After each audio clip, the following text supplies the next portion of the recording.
ಬಾದಾಮಿ ಅಂದ ತಕ್ಷಣ ನಮಗೆ ಮೊದಲಿಗೆ ನೆನಪಿಗೆ ಬರೋದು ಸರ್ವಧರ್ಮ ಸಹಿಷ್ಣುತೆಯನ್ನು ಪ್ರತಿಬಿಂಬಿಸುವ ಆ ವಿಶ್ವವಿಖ್ಯಾತ ಗುಹಾಂತರ ದೇವಾಲಯಗಳು. 6ನೇ ಶತಮಾನದಲ್ಲಿ ಬಾದಾಮಿಯನ್ನ ರಾಜಧಾನಿಯನ್ನಾಗಿ ಮಾಡಿಕೊಂಡಿದ್ದ ಚಾಲುಕ್ಯರು ಶೈವ, ವೈಷ್ಣವ, ಬೌದ್ಧ ಹಾಗೂ ಜೈನ ಮತಗಳನ್ನ ಸಮನಾಗಿ ಪೋಷಿಸಿದರು, ಪ್ರೋತ್ಸಾಹಿಸಿದರು.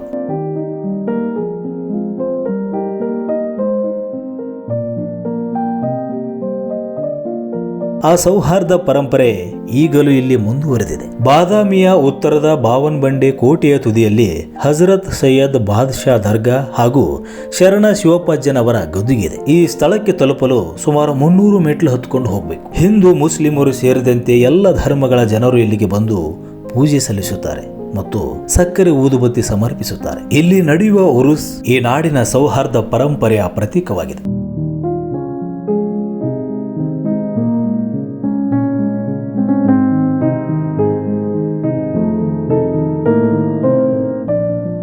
ಬಾದಾಮಿ ಚಾಲುಕ್ಯರ ರಾಜಧಾನಿಗೆ ಹೆಸರಾದ ಈ ಪಟ್ಟಣ ಹಿಂದೂ ಮುಸ್ಲಿಂ ಭಾವೈಕ್ಯತೆಯೊಳಗೂ ಹಿಂದೆ ಬಿದ್ದಿಲ್ಲ. ಆ ಹಿನ್ನೆಲೆಯೊಳಗ ಇಲ್ಲಿನ ಸೂಫಿ ಸಂತ ಹಜರತ್ ಸೈಯದ್ ಬಾದ್ಶಾ ಮತ್ತು ಶರಣ ಶಿವಪ್ಪಜ್ಜನವರ ಗುರು ಶಿಷ್ಯ ಪರಂಪರೆ, ಆಧ್ಯಾತ್ಮದ ಗೆಳೆತನ ಈ ಭಾವೈಕ್ಯತೆಗೆ ಹಿಡಿದಂತ ಕನ್ನಡಿ ಅಂತ ಅನಿಸ್ತದ. ಪ್ರತಿ ವರ್ಷ ನಡೆಯುವಂತ ಇಲ್ಲಿನ ಉರುಸು ಕಾರ್ಯಕ್ರಮದೊಳಗ ಎಲ್ಲ ಧರ್ಮೀಯರು ಜಾತಿ ಮತವನ್ನ ಮರೆತು ಒಂದಾಗಿ ಇಲ್ಲಿಗೆ ನಡ್ಕೊಳ್ತಾರೆ. ಈ ಗುಡ್ಡ ಹತ್ತಿ ಬರ್ಲಿಕ್ಕೆ ಕಷ್ಟ ಅನಿಸಿದ್ರು ಕೂಡ ಭಕ್ತರು ಇಲ್ಲಿಗೆ ಬಂದು ಫಾತಿಹ ಪೂಜೆಗಳನ್ನ ನೆರವೇರಿಸಿಕೊಂಡು ಸಕ್ರಿ ಓದಿಸ್ಕೊಂಡು ಹೋಗ್ತಾರೆ. ಇದೇ ಆಗಸ್ಟ್ 28 ಮತ್ತು 29ರಂದು ಇಲ್ಲಿ ಉರುಸ್ ಜರುಗಿತು. ಉರುಸಿನ ಹಿಂದಿನ ದಿನ ಸಂದಲ್ ಅರ್ಥಾತ್ ಗಂಧದ ದಿವಸ ಮೆರವಣಿಗೆ ನಡೆಯುತ್ತದೆ. ಈ ವೇಳೆ ಶಿವಾಜಿ ವೃತ್ತದಲ್ಲಿರುವ ಶಿವಾಜಿ ಮಹಾರಾಜರ ಭಾವಚಿತ್ರಕ್ಕೆ ಮಾಲಾರ್ಪಣೆ ಮಾಡಿ ನಂತರ ಹನುಮಂತ ದೇವರ ದೇವಸ್ಥಾನಕ್ಕೆ ಭೇಟಿ ಕೊಡಲಾಗ್ತದೆ. ವಿವಿಧೆಡೆಯಿಂದ ಆಗಮಿಸುವ ಎಲ್ಲ ಧರ್ಮಗಳ ಜನರು ಈ ಉರುಸ್ನಲ್ಲಿ ಭಾಗವಹಿಸಿ ಈ ಇಬ್ಬರು ಶರಣರ ದರ್ಶನ ಪಡೆಯುತ್ತಾರೆ.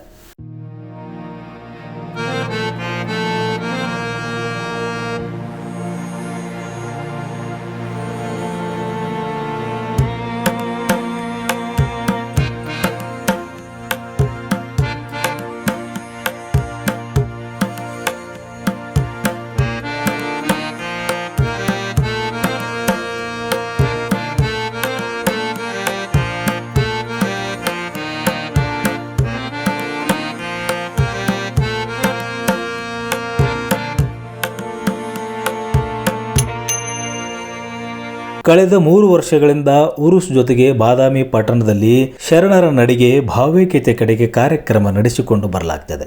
ಈ ಕಾರ್ಯಕ್ರಮದಲ್ಲಿ ಲಿಂಗಾಯತ ಪರಂಪರೆಯ ಸ್ವಾಮೀಜಿಗಳು, ಸೂಫಿ ಸಂತರು ಮತ್ತು ಎಲ್ಲ ಧರ್ಮಗಳ ಧಾರ್ಮಿಕ ಮುಖಂಡರು ಹಾಗೂ ಜನರು ಭಾಗವಹಿಸುತ್ತಾರೆ. ದರ್ಗಾದ ಉರುಸ್ ಉಸ್ತುವಾರಿಯನ್ನ 4 ತಲೆಮಾರಿನಿಂದ ಇಲ್ಲಿನ ಮುಲ್ಲಾ ಮನೆತನದವರು ಮಾಡುತ್ತಾ ಬಂದಿದ್ದಾರೆ. ಸದ್ಯ ಹಜರತ್ ಸೈಯದ್ ಮುಬಾರಕ್ ಬಾದ್ಶಾ ಪೀಠಾಧಿಪತಿಯಾಗಿದ್ದಾರೆ. ಈ ಒಂದು ಶರಣರ ನಡಿಗೆ ಭಾವೈಕ್ಯತೆ ಕಡೆಗೆ ಅನ್ನುವ ಒಂದು ನುಡಿಯನ್ನು ಹಜರತ್ ಸೈಯದ್ ಬಾದ್ಶಾ ಮತ್ತು ಶಿವಪ್ಪ ಜನರ ಒಂದು ಪುರುಷನ ನಿಮಿತ್ತವಾಗಿ ನಮ್ಮ ಈ ಒಂದು ಕಾರ್ಯಕ್ರಮವು ಈಗಾಗಲೇ 3 ವರ್ಷ ಪರ್ಯಂತರವಾಗಿ ಪ್ರಾರಂಭವಾಯಿತು. ಈ ಕಾರ್ಯಕ್ರಮದ ರೂವಾರಿಗಳಾಗಿರ್ತಕ್ಕಂಥ ಬಾದ್ಶಾರವರು ಬಹುಶಃ ಅವರ ಒಂದು ಆಡಳಿತದೊಳಗೆ ಒಂದೇನೋ ಒತ್ತು ಹಾಕಬೇಕು ಅಂತಂತೇಳಿ ತಮ್ಮದೇ ಆಗಿರ್ತಕ್ಕಂಥ ಧರ್ಮವನ್ನು ಬೆಳೆಸೋದ್ರ ಜೊತೆಗೆ ನಮ್ಮ ಧರ್ಮ ಕೇವಲ ಒಂದೇ ಧರ್ಮ ಆಗಿಲ್ಲದೆ ಎಲ್ಲ ಧರ್ಮಕ್ಕೂ ಮೀಸಲಾಗಿರಲಿ ಅಂತಂತೇಳಿ ಎಲ್ಲ ಗುರುಗಳನ್ನ ಕರೆದುಕೊಂಡು ಇವತ್ತು ಎಲ್ಲ ಪೂಜ್ಯರು ಶರಣರೇ. ಆ ಶರಣರ ನುಡಿಗಳನ್ನು ನಾವು ಕೇಳಿ ಪುನೀತರಾಗಬೇಕು ಅಂತಂತೇಳಿ ಈಗಾಗಲೇ 3 ವರ್ಷದ ಪರ್ಯಂತರವಾಗಿ ತಮ್ಮ ಅಧಿಕಾರ ಸ್ವೀಕಾರ ಮಾಡಿಕೊಂಡು ಅನ್ನಿಸ್ತಾ ಆ ಅಧಿಕಾರಲಿಂದ ಈ ಒಂದು ಕಾರ್ಯಕ್ರಮವನ್ನು ಹಮ್ಮಿಕೊಂಡಿದ್ದಾರೆ. ಬಹುಶಃ ಈ ಕಾರ್ಯಕ್ರಮ ಹೆಂಗದಪ್ಪ ಅಂತಂದ್ರೆ ಈ ಬಾದಾಮಿ ತಾಲೂಕಿನೊಳಗೆ ಒಂದೇ ಕಾರ್ಯಕ್ರಮ ಆಗಲಾರ ಇದು ಎಲ್ಲ ಕಡೆನೂ ಆಗಿರಬೇಕು. ಈ ಒಂದು ಕಾರ್ಯಕ್ರಮ ನೋಡಿದವರು ಕೂಡ ಇಲ್ಲಿ ಯಾವುದೇ ಥರನಾಗಿ ಜಾತಿ ಭೇದ ಭಾವವಿಲ್ಲರೇ ಹಿಂದೂ ಮುಸ್ಲಿಂ ಬಾಯ್ ಅನ್ನುವ ಒಂದು ಶಬ್ದವನ್ನು ತೋರಿಸಿಕೊಡಲಿಕ್ಕೆ ಈ ಒಂದು ಕಾರ್ಯಕ್ರಮ ಹಮ್ಮಿಕೊಂಡಿದ್ದಾರೆ. ಈ ಕಾರ್ಯಕ್ರಮವು ಕೂಡ ಬಹುಶಃ ಸಣ್ಣ ವಯಸ್ಸಿನೊಳಗೆ ಒಂದು ಅಧಿಕಾರ ಸ್ವೀಕಾರ ಮಾಡಿಕೊಂಡ ಬಳಿಕ ತಾವು ಒಂದು ಇಂಜಿನಿಯರ್ ಇದ್ದರೂ ಕೂಡ ಇಂಜಿನಿಯರ್ ಇದ್ದು ಚಾರ್ಟೆಡ್ ಅಕೌಂಟೆಂಟ್ ಇದ್ದು ವಿದ್ಯಾವಂತರಿದ್ದರೂ ಕೂಡ ಈ ಒಂದು ಕಾರ್ಯಕ್ರಮದ ಜೊತೆಗೆ ಒಂದು ಗುರುವಿನ ಸ್ಥಾನ ಸಿಕ್ಕೈತೆ ಅಂದ ಬಳಿಕ ನಾ ಗುರು ಆಗಿರ್ಲಾರನ್ನ ಗುರುವಿನ ಸ್ಥಾನದೊಳಗೆ ಎಲ್ಲ ಗುರುಗಳನ್ನು ಕರ್ಕೊಂಡು ಈ ಒಂದು ಕಾರ್ಯಕ್ರಮ ಮಾಡ್ಲಿಕ್ಕತ್ತಿದ್ದಾರೆ. ಸಾಧ್ಯವಾದ ಎಷ್ಟೆಷ್ಟು ಮಂದಿ ಸ್ವಾಮೀಜಿಯವರು ಬರ್ತಾರೆ ಅಷ್ಟು ಮಂದಿ ಸ್ವಾಮೀಜಿಯವರು ಕರೆಸಿ, ಅವರ ಧರ್ಮದ ಗುರುಗಳನ್ನ ಕರೆಸಿ, ಇಲಕಲ್ಲು, ಬಿಜಾಪುರ ಎಲ್ಲೆಲ್ಲ ಧರ್ಮದ ಗುರುಗಳು ಅದರ ಅವ್ರನ್ನ ಕರೆಸಿ ಇದನ್ನು ಒಂದು ಮೆರವಣಿಗೆ ಮುಖಾಂತರ ಊರೊಳಗೆ ಎಲ್ಲ ಸಂಧಿಗಳಲ್ಲೂ ಕೂಡ ಅಡ್ಡಾಡಿ ಒಳ್ಳೆ ಮ್ಯಾಗ ಬಾದಶಾಗ ಮತ್ತು ಶಿವಪ್ಪಜ್ಜನಾಗ ಇದಕ್ಕೆ ಗಂಧವನ್ನು ಎರೆದು ಈ ಒಂದು ಕಾರ್ಯಕ್ರಮ ಮುಕ್ತಾಯ ಆಗ್ತದೆ.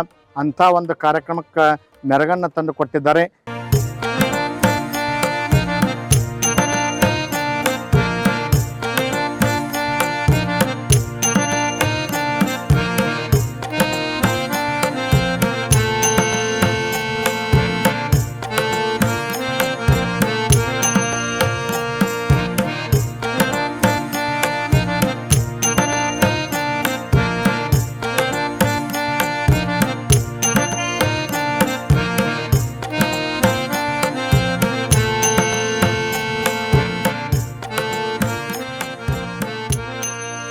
ಈ ದರ್ಗಾದ ಉರ್ಸನ್ನು ಹಿಂದೂ ಮುಸ್ಲಿಂ ಸಹಸ್ರಾರು ಭಕ್ತರು ಭಾವ್ಯಕತೆಯಿಂದ ಆಚರಣೆ ಮಾಡ್ತಾರೆ.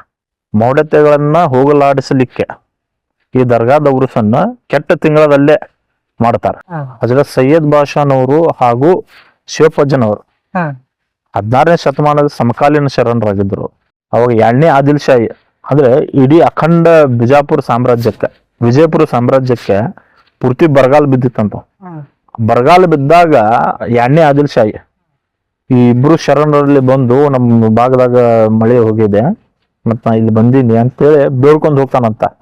ಅವಾಗ ಈ ಶರಣರು ಏನ್ ಹೇಳ್ತಾರಂತ, ನೀ ನಮ್ಮ ಈ ಸೀಮೆ ದಾಟಿ ಹೋಗು ಅವಾಗ ನೋಡಂತಂದ್ರ ಆ ಸೀಮೆ ದಾಟಿ ಹೋಗು ಮುಂಚೆಗೆ ಅವ್ನು ಮಳೆಯಲ್ಲಿ ಸಿಕ್ಬಿಡ್ತಾನಂತ ಅವ್ನು ಪೂರ್ತಿ. ಅವಾಗ್ಲಿಂದ್ರೂ ಈಗ ಏನ್ ಉತ್ತರ ಕೋಟೆ ಏನ್ ಸೈಯದ್ ಬಾಷಾ ದರ್ಗಾದ ಗುಡ್ಡದ ಕಡೆ ಏನಾರು ಮಾಡಾತಂದ್ರ ಸತಸಿದ್ಧ ಅಂತ ಮಳಿ. ಈಗಲೂ ರೈತಾಪಿ ಎಲ್ಲ ಜನ ನಂಬಿಕೆ. ಆಮೇಲೆ ಏನಾದ್ರು ಸ್ವಲ್ಪ ಮಳೆಗಾಲದಲ್ಲಿ ಏನಾದ್ರು ಮಳೆಗಳು ಅಸ್ತವ್ಯಸ್ತ ಆದವು ಅಂದ್ರೆ ಅವಾಗ ಏನು ಇಡೀ ಊರಿನ ದೈವ ಜನ ಬಂದು ಇಲ್ಲಿ ಹಜರತ್ ಸೈಯದ್ ಬಾಷಾ ದರ್ಗಾದವಾಗ ಏನೋ ಗೋರಿ ಸಮಾಧಿ ಇದೆಯಲ್ಲ ಅಲ್ಲಿ ಸುತ್ತಲೂ ನೀರಿನ ಒಡ್ಡ ಕಟ್ಟಿ ಹೋಗ್ತಾರ. ಎಲ್ಲಿ ಮಠ ಮಳಿ ಆಗೋ ಮಠ ನೀರ್ ಒಡ್ಡ, ಅಲ್ಲಿ ಮಠ ಚಾವಿನ ತೆಗ್ದಿರೋದಲ್ಲ. ಈಗಲೂ ಅಷ್ಟು ವಿಶ್ವಾಸ ಎಲ್ಲ ಜನರಲ್ಲಿ. ಗುಡ್ಡ ಹತ್ಬೇಕಂದ್ರೆ ಒಂದು ಅಂದಾಜು ಪ್ರಕಾರ ಒಂದು 200-300 ಸ್ಟೆಪ್ಸ್ ಇದೆ. ಎಲ್ಲಂದ್ರು ಹಂಗ ತಳಗ ನೋಡಿದ್ರೆ ಒಂದು 200-300 ಹೈಟ್ ಆಗುತ್ತೆ ಇದು. ಅದ್ರ ಅಷ್ಟು ಎತ್ತರ ಐತೆ. ಈಗ ನೀವು ತಿಳ್ಕೊಂಡಿರ್ಬೋದು ಬಂದ ಭಕ್ತರಿಗೆ ಏನಾರು ಆಯಾಸ ಆಗ್ತಿರ್ಬೋದು ಇಲ್ಲ ಅಂತೇಳಿ ನೀವು ತಿಳ್ಕೊಂಡಿರ್ಬೋದು. ಆದ್ರೆ ಎಷ್ಟು ಮಂದಿ ಭಕ್ತರು ಬರ್ತಾರೆ ಎಲ್ಲರಿಗೂ ಆಯಾಸ ಏನ್ ಆಗುದಿಲ್ಲ. ಎಲ್ಲ ಭಕ್ತರು ಬಂದು ಇಲ್ಲ ವಿಶಿಷ್ಟವಾಗಿ ಬಂದ್ರಂದ್ರೆ ಈ ಪ್ರಶಾಂತವಾದ ಸ್ಥಳ ನೋಡಿದ್ರೆ ಯಾರು ಎದ್ದು ಹೋಗ್ಲಿಕ್ಕೆ ಮನಸ್ಸು ಇಚ್ಛೆ ಮಾಡೋದಿಲ್ಲ. ಅವರು ತಮ್ಗೆ ಯಾವಾಗ ಬೇಕು ಅಷ್ಟು ಮಠ ಕುಂತು ಹೋಗಿರ್ತಾರೆ. ಹಿಂದೂ ಮುಸಲ್ಮಾನ್ ಭಕ್ತರು ಸಿಕ್ಕಾಪಟ್ಟೆ ಜನ ಬಂದಿರ್ತಾರೆ. ಅವಾಗ ಅಂದಾಜು ಪ್ರಕಾರ ನಮ್ಮ ಕೈಲಿ ಎಷ್ಟು ಸಾಧ್ಯ ಆಗುತ್ತೆ ಅಷ್ಟು ಒಂದು 5 ಕ್ವಿಂಟಲ್ ಅಷ್ಟು ಅನ್ನ ಪ್ರಸಾದದ ವ್ಯವಸ್ಥೆ ಮಾಡಿರ್ತೀವಿ. ಅವಾಗ ಮೊದಲು ನಮ್ಮ ಪೂರ್ವಜರು ಅಂತಂದ್ರೆ ಜನಾಬ್ ಅಬ್ದುಲ್ ಖಾದರ್ ಸಾಹಿಬ್ ಪೀರ ಅವ್ರ ನಂತರ ಅವ್ರ ಮಕ್ಕಳು ಹಸನ್ ಸಾಹೇಬರು ಹಿಂಗ ಮಾಡ್ಕೊಂಡು ಈಗ ನಂದು 5ನೇ ತಲೆಮಾರು. 2015 ನಂತರ ನಾನು ಇಲ್ಲಿ ಸೇವೆ ಮಾಡ್ತಿರೋದು. ಸೈಯದ್ ಬಾಷಾ ದರ್ಗಾದ ವಿಶೇಷತೆ ಏನಂದ್ರೆ ಇದು ಬಾದಾಮಿ ಪರಿಸರದಲ್ಲಿ ಒಂದು ಭಾವೈಕ್ಯತೆಯ ಪವಿತ್ರ ಸ್ಥಾನವಾಗಿ ಅನೇಕ ವರ್ಷಗಳಿಂದ 100 ವರ್ಷಗಳಿಂದ ಇಲ್ಲಿ ಭಕ್ತರಿಗೆ ಎಲ್ಲ ಭಕ್ತರು ಅದನ್ನು ಆರಾಧನೆ ಮಾಡ್ತಾ ಇದ್ದಾರೆ. ಇದು ಹಿಂದೂ ಮುಸ್ಲಿಂ ಭಾವೈಕ್ಯತೆಯ ಒಂದು ಪರಿಸರ ಇದು. ಈ ಸೈಯದ್ ಬಾಷಾ ಮತ್ತು ಶಿವಪ್ಪನ ಮಠ ಅವರು ಸ್ವಾಮಿಗಳು ಅವರೆಲ್ಲ ಇಬ್ಬರು ಸ್ನೇಹಿತರ ಆತ್ಮೀಯರವರು. ಅವರಲ್ಲಿ ಯಾವುದೇ ಧರ್ಮ ಭೇದ ಜಾತಿ ಭೇದ ಇರಲಿಲ್ಲ. ಅವರವರು ಪರಸ್ಪರ ಬಾಂಧವ್ಯದಿಂದ ನಡ್ಕೊಳ್ತಾ ಇದ್ದರು. ಈಗಿನ ಈ ಬಾದಾಮಿ ಪರಿಸರದ ಭಕ್ತರು ಕೂಡ ಅದೇ ಪರಂಪರೆಯನ್ನು ಮುಂದುವರಿಸ್ಕೊಂಡು ಹೋಗಿದ್ದಾರೆ. ಪ್ರತಿ ವರ್ಷ ಉರುಸು ನಡೀತದೆ. ಅಲ್ಲಿ ಎರಡೂ ಧರ್ಮದವರು ಎಲ್ಲ ಜಾತಿ ಜನಾಂಗದವರು ಭಾಗವಹಿಸಿ ಅಲ್ಲಿ ಸೈಯದ್ ಬಾಷಾ ಅವರಿಗೆ ತಮ್ಮ ಹರಕೆಯನ್ನು ತೀರಿಸ್ತಾರೆ. ಮತ್ತು ಪ್ರತಿ ಶುಕ್ರವಾರ ಗುರುವಾರ ಹಿಂಗೆ ಬೇರೆ ವಿಶೇಷ ದಿನಗಳಲ್ಲಿ ಕೂಡ ಅಲ್ಲಿಗೆ ಭಕ್ತರು ಹೋಗಿ ಬರೋದು ಪರಂಪರೆ ಮುಂದುವರ್ಕೊಂಡು ಬಂದಿದೆ. ಇಂಥ ದರ್ಗಾಗಳ ಬಗ್ಗೆ ಮತ್ತು ಈ ಉರುಸುಗಳ ಬಗ್ಗೆ ಇನ್ನೂ ಹೆಚ್ಚು ಪ್ರಚಾರ ಆಗಬೇಕು. ಜನರಿಗೆ ಅದರ ಬಗ್ಗೆ ಅವೇರ್ನೆಸ್ ಮಾಡಬೇಕು. ಕೋಮು ಸೌಹಾರ್ದತೆಗೆ ಇವೆಲ್ಲ ಒಂದು ಸಂಕೇತ. ಹಿಂದೆ ನಮ್ಮ ಹಿರಿಯರು ಹಿಂಗೆಲ್ಲ ನಡ್ಕೊಂಡು ಬಂದರೆ ನಾವು ಹಂಗೆ ನಡ್ಕೊಂಡು ಹೋಗಬೇಕು ಅಂತೇಳಿ ಒಂದು ಸಂದೇಶ ಸಮಾಜಕ್ಕೆ ಸಿಗಲಿಕ್ಕೆ ಇಂಥವುಗಳ ಬಗ್ಗೆ ಹೆಚ್ಚು ಪ್ರಚಾರ ಸಿಗಬೇಕು. ಹಿಂದೂ ಮುಸ್ಲಿಂ ಎಲ್ಲರೂ ಒಂದೇ ಇಲ್ಲಿ. ಉರುಸಿನ ದಿವಸ ಹಿಂದೂಗಳು ಬರ್ತಾರ, ಮತ್ತು ಶಿವಪ್ಪನ ಇದೂ ಐತಿ, ಗದ್ದಿಗೂ ಐತಿ. ಇಲ್ಲಿ ಎರಡೂ ಪೂಜಾ ಮಾಡ್ತಾರೆ. ಇಬ್ಬರು ಕೂಡ ಅದನ್ನು ಒಳ್ಳೆಯ ವಿಜೃಂಭಣೆಯಿಂದ ಎಲ್ಲ ಸಮಾಜದವರು ಕೂಡ ಆಚರಣೆ ಮಾಡ್ತಾರೆ. ಅದು ಪ್ರಶ್ನೆ ಬರೋದೇ ಇಲ್ಲಿ. ನಾನು ಒಂದು 10 ವರ್ಷ ಇದ್ದಾಗಿಂದ ಇಲ್ಲಿ ನಡ್ಕೊಂತ ದಿವಸ ಹೋಗೋದು ಮಾಡ್ತೀವಿ ನಾವು ಕಾಯಂಗೆ. ಇಡೀ ಊರ್ ಮಂದಿ ಒಬ್ರಲ್ಲ, ಪ್ರತಿ ಗುರುವಾರಕ್ಕೊಮ್ಮೆ ಪ್ರತಿ ಅಮಾವಾಸ್ಯೆಗೊಮ್ಮೆ ಉರ್ಸ್ನ್ಯಾಗ ಇಡೀ ಊರ್ ಮಂದಿನ ಹೋಗೋದದು. ಈಗೆಲ್ಲ ಇವರೆಲ್ಲ ನಮ್ಮ ಮುಲ್ಲ ಕುಟುಂಬದವರು ಊಟದ ವ್ಯವಸ್ಥೆ ಎಲ್ಲ ಮಾಡ್ಯಾರ. ಮೊದಲು ನಾವೆಲ್ಲ ಬುತ್ತಿ ಕಟ್ಕೊಂಡು ಇಡೀ ಊರ್ ಮಂದಿನ ಅಲ್ಲೇ ಹೋಗಿ ಊಟ ಮಾಡುವಂತ ಒಂದು ಪರಿಪಾಠ, ಅದು ನಮ್ಗೆ ಒಳ್ಳೇದು ಮಾಡ್ತೈತಿ. ದೇವರು ಸೈಯದ್ ಭಾಷಾ ಮತ್ತು ಶಿವಪ್ಪಜ್ಜಿ ಇರೋದ್ರಿಂದ ಅನೇಕ ಪವಾಡಗಳು ಈ ಊರಾಗ ಆಗ್ಯಾವ. ಈ ಊರೊಳಗ ಅದು ಸಮಾಜ ಅನ್ನೋದ್ರಲ್ಲಿ ಎಲ್ಲರೂ ಒಂದೇ ಸಮಾಜ, ಒಂದೇ ಬಳ್ಳಿ ಹೂಗಳು ಎಲ್ಲರೂ ನಾವಿಲ್ಲಿ. ಕೋಮು ಗಲಭೆಗಳು ಹೆಚ್ಚಾಗಿರುವಂತ ಈ ಸಂದರ್ಭದಾಗ ಬಾದಾಮಿಯ ಈ ಭಾವೈಕ್ಯತೆಯ ಉರುಸು ನಮ್ಮ ದೇಶಕ್ಕ ಮಾದರಿಯಾಗಿ ನಿಲ್ತದೆ.